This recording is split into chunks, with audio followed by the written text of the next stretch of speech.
So yun guys, welcome back sa aking channel. So for today's video, tuturuan ko kayo kung paano i-withdraw or i-transfer yung inyong Dogs token dito sa Telegram wallet papunta sa inyong Bybit account. So nandito yung Dogs token ko guys sa Tonspace Beta. Ito guys, meron akong 4,050 na dog. So na-receive ko siya kahapon. Ito dun sa pag-giveaway ng Blam sa dun sa quest nila, nag-transact ng 0.2 na ton, tapos yan yung na-receive ko guys. Ito 4,050 na dogs. So ang una nyong gagawin guys, pindutin nyo itong dogs, tapos click nyo itong send.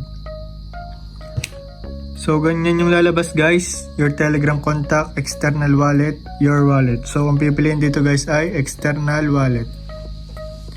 Tapos ganyan yung lalabas guys, ton address or domain. So ang gagawin nyo guys ay pupunta kayo sa inyong Bybit account. So yun guys, pag nandito na kayo sa inyong Bybit account, so i-click nyo lang itong deposit. So after nyan guys, click nyo lang itong deposit crypto, itong nasa baba. Tapos i-search nyo lang dito guys yung dogs.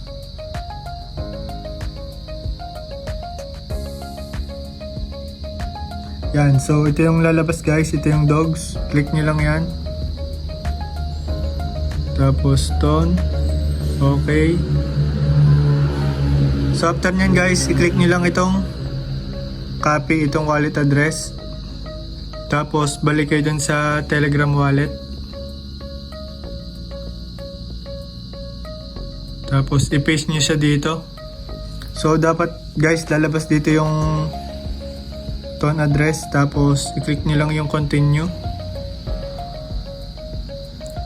Tapos ilalagay nyo dito guys kung ilang dogs yung inyong i-withdraw or i-transfer. So meron akong 4,050 na dogs.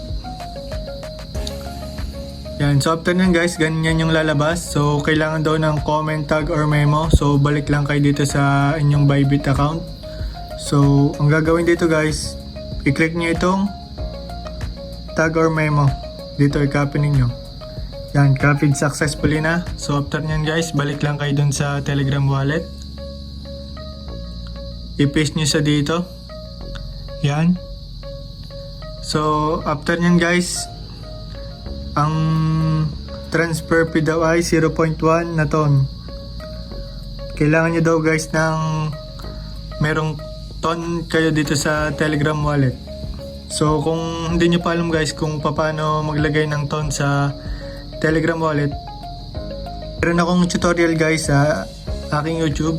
So ilalagay ko na lang din yung link sa description para alam nyo kung paano bumili ng ton at maglagay ng ton dito sa inyong Telegram. So after nyan guys, i-click nyo lang yung confirm and send dito sa baba.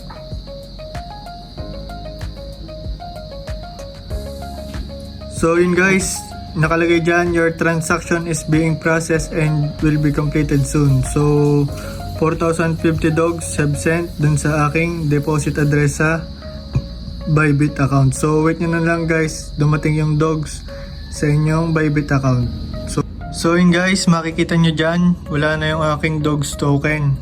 So scroll down nyo lang ito pababa. Makikita nyo dito yung transaction history. So nakalagay dito yung send. So pindutin nyo ito guys. Nakalagay dyan guys ay status ay success. So after nyan guys, balik lang kayo sa inyong Bybit account para i-check yung dogs token ninyo kung dumating na. So yun guys, may nag-notif na sa akin. So deposit confirmed. Deposit amount ay 4,050 na dogs. So i-click nyo lang ito guys. So ito guys, dog succeeded na. So i-check natin dito sa assets. Dito sa Unified Trading. So ito guys, dumating na yung 4,050 na dogs token. So ganun lang guys yung pag-withdraw or pag-transfer ng dogs papunta sa Bybit. So nga pala guys, dito nyo makikita yung kapag magde-deposit kayo ng mga token dito sa i-click nyo lang dito sa may taas sa inyong profile, tapos dito sa settings ito, tapos scroll nyo, down nyo lang pababa. So ito guys yung root deposits to. So kapag daw magde-deposit kayo sa Telegram wallet papunta sa Bybit account, so ito yung dito siya mapapapunta sa Unified Trading Account. Pwedeng dun sa funding, inverse, derivative. So ang akin guys ay Unified Trading Account para pag dumating na sa aking Bybit, so pwede ko na siya dito i-spot. Pwede ko na siyang i-sell. Tapos pwede ko na siyang i-withdraw sa P2P. So yun guys, ganun lang yung pag-withdraw or pagta-transfer ng Dogs token sa inyong Telegram wallet or sa Tonspace Beta papunta sa Bybit. So kung wala ka pang Bybit guys, ilalagay ko na lang yung link sa description. So kung may katanungan kayo guys, ay comment nyo lang sa baba at huwag nyo kakalimutan i-like, i-share at subscribe ang aking channel for more updates at iba pang tutorial. God bless!